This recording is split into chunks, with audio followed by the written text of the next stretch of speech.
Hello, I'm back. So, I know that a couple months ago I said I want to make a video about the whole female Space Marine issue, and actually did create a video about it, but then shortly after that I got it all edited up, got all ready to upload, and then my computer got bricked. So I don't really have access to that old video anymore, so I wanted to basically, while I have a few free minutes, redo that video in a sense by just talking about the whole female Space Marine situation and my take on it.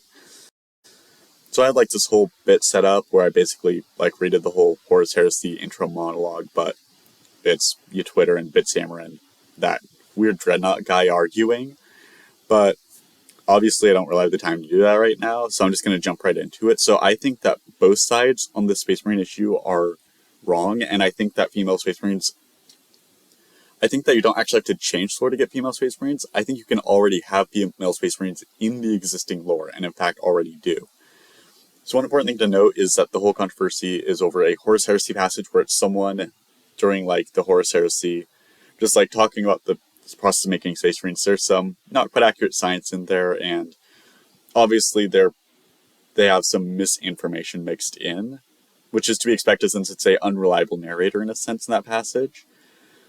And I think that a much more important passage to focus on the creation of Space Marines is actually a conversation between Malkador and the Emperor in the Horus Heresy books, where the Emperor is designing his Primarchs and his legions, and Malkador petitions him basically to have female Primarchs and female Space Marines.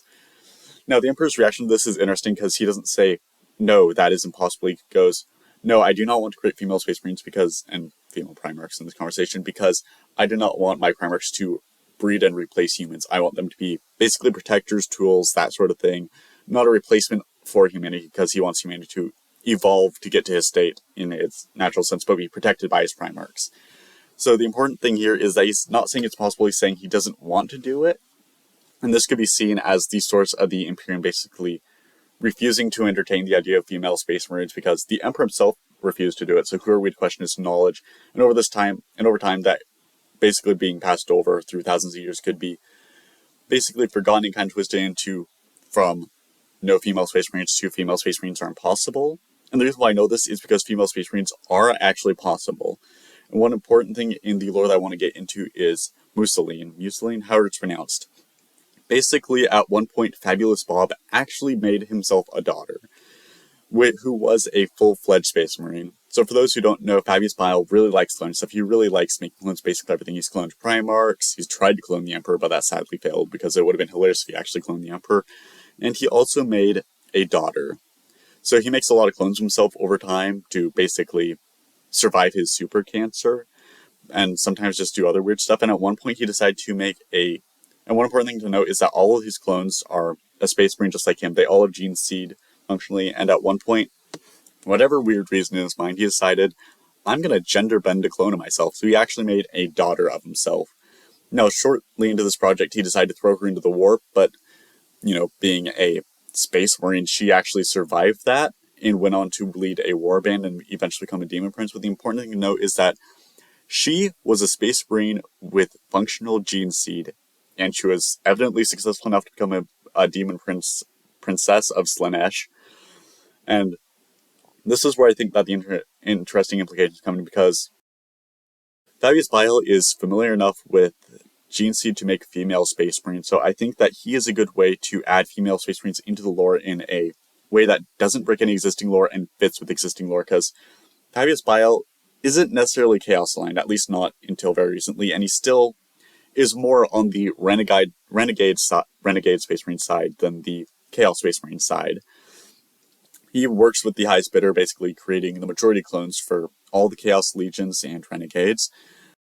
He'll hire out his services to anyone who offers services to him. So here's what I think is the way to add lore-friendly female Space Marines into the setting.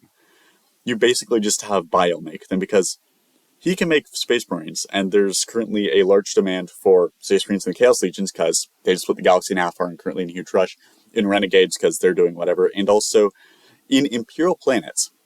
Because normally, the Imperium would obviously not work with Renegades, but half the Imperium is currently cut off in the dark, and there are a lot of planets who, remember the legends of the Space Marines, and if some guy was like, hey, I'd like some of your supplies, and in return, I'll give you these legendary Angels of the Emperor, the embodiment of his wrath to protect your planet from all this horrible stuff going on, A lot of planets would say yes to that. And it doesn't even need to be a lot. A couple could just say that, and you could get loyal space marines out of that. They're loyal to those planets. Then, when the Imperium comes along and pulls up those planets back into their grasp, you suddenly have female space marines in the Imperium of Man. You can even get them into the Founding Legions, because guess what?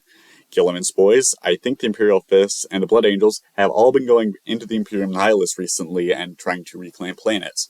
So if they were scooping up, so if they went to a planet that was like, hey, there's a whole bunch of loyal space marines that are part of any existing chapters, it makes sense for them to scoop them up and put them into that chapter, giving you female members of Founding Legions all of a sudden. And of course, Fabius Bile can still give his services to Renegades and Chaos, meaning that literally all three factions have a in for female space marines. Now, furthermore, there's a lot of arguments like, oh, if you make female space marines, you'd have to make a whole new range, and no one's going to buy female space marines because you already have space marines, Primaris, Custodes, Sisters of Battle. You already have all these space marine factions, so obviously they're not going to make another faction. And here's the thing, you don't need to make a faction. One thing that I really like about space marines is they're modular. You can swap heads, you can swap arms on anything except Primaris. You can swap legs and backpacks as well. So what you do is you just make a conversion kit. Just make a Children of Fabius Bile kit that has like some renegade bits, some chaosy bits, some imperial bits, and just a ton of female heads, male heads, whatever.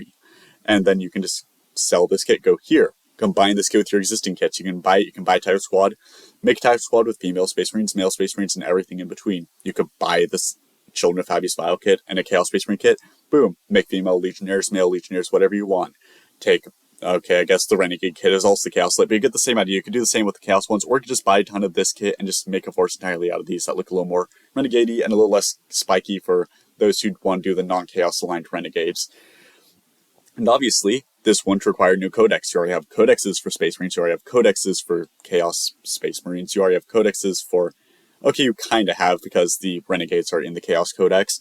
So, no new factions, one new box set, no really major overhauls, no changes of lore, and you can have female space marines in the setting. This is the ideal solution. Everyone wins, because the people who want space marines get female space marines. The people who want the lore to stay intact keep the lore intact. The only people who don't win are the people who are just saying, I don't want female space marines because girls icky. That's it. Those are the only people who lose, and I think it's okay for those people to lose. So that's my thoughts on it. That is my quick rundown of why you are all wrong and I am right because I said so. One other thing to note is that Museline is actually a female space marine. There's a few times when I was talking about this in the past, people had confusion because he also had a female companion who was a Glandhound. Museline is separate from that. She is a separate entity in his books. She is actually a space marine. She is not a Glandhound. So that is one little thing I wanted to touch on in case people got him mixed up with with Fabius Bile's Glandhound companion. They are two separate entities. And she is in fact a space marine. The Glandhound is not, obviously. So that's all. I hope you enjoyed this. Sorry for the low production quality since I'm literally making this in 20 seconds before I go back out to paint a deck and stuff. Hope you all enjoyed this video. Hope you all have a wonderful evening, and yeah, that's it. Bye. I win.